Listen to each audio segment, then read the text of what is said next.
ಈಗ ನೋಡಿ ಪೋಡಿ ಕಾಯಿಸಿ ಆಯಿತು. ಇನ್ನು ಊಟ ಮಾಡುವುದು ಬೇಡ ಅಂತ ಎಣಿಸಿದ್ದೇನೆ ಇವತ್ತು. ಪೋಡಿ ಮಾತ್ರ ತಿನ್ನುವುದು ಇವತ್ತು. ಮತ್ತು ಸ್ವೀಟ್, ಊಟ ಆದ ಕೂಡಲೇ ನನಗೆ ಸ್ವೀಟ್ ಬೇಕೇ ಬೇಕು. ಶುಗರ್ ಉಂಟು, ಡಯಾಬಿಟಿಸ್ ಉಂಟು, ಎಲ್ಲ ಉಂಟು. ಆದರೆ ಸಹ ಸ್ವೀಟ್ ಒಂದು ತಿನ್ನಲೇಬೇಕು, ಏನೂ ಗೊತ್ತಿಲ್ಲ. ಡಾಕ್ಟ್ರು ಕೇಳಿದರೆ ಹೇಳೋದು ನಾನು ಸ್ವೀಟೆಲ್ಲ ಏನು ತಿನ್ನುವುದಿಲ್ಲ ಅಂತ. ನಾನು ಮಾಡುವುದನ್ನೇ ಮಾಡುವುದು. ಈಗ ಟೇಸ್ಟ್ ಹೇಗೆ ಉಂಟಂತ ಒಂದು ಹೇಳ್ತೇನೆ ನಾನು, ನೋಡುವ.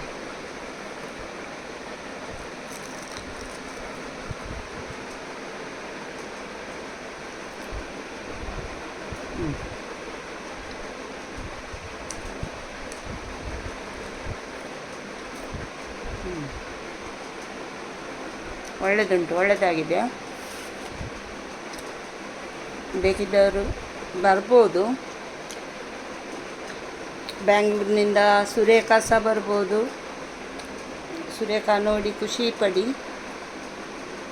ನಿನ್ನೆ ಕೊಟ್ಟ ಗುಜ್ಜೆಯನ್ನು ಇವತ್ತೇ ನಾನು ಪೋಡಿ ಮಾಡಿದ್ದು ವಿಶೇಷ. ಯಾರಾದರೂ ಗುಜ್ಜೆ ಬೇಕಾ ಕೇಳಿದರೆ ನಾನು ಬೇಡ ಹೇಳೋದು. ಅದನ್ನು ತುಂಡು ಮಾಡಲಿಕ್ಕೆ ನನ್ನ ಕೆಲಸದವಳು ಸಮೇತ ರೆಡಿ ಇಲ್ಲ.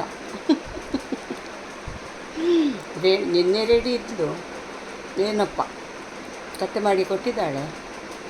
ಇಲ್ಲದಿದ್ದರೆ ಯಾರಾದರೂ ತಂದು ಕೊಟ್ಟರೆ ನಾನು ಬೇಡ ಅಂತಲೇ ಹೇಳೋದು ಗುಜ್ಜೆ.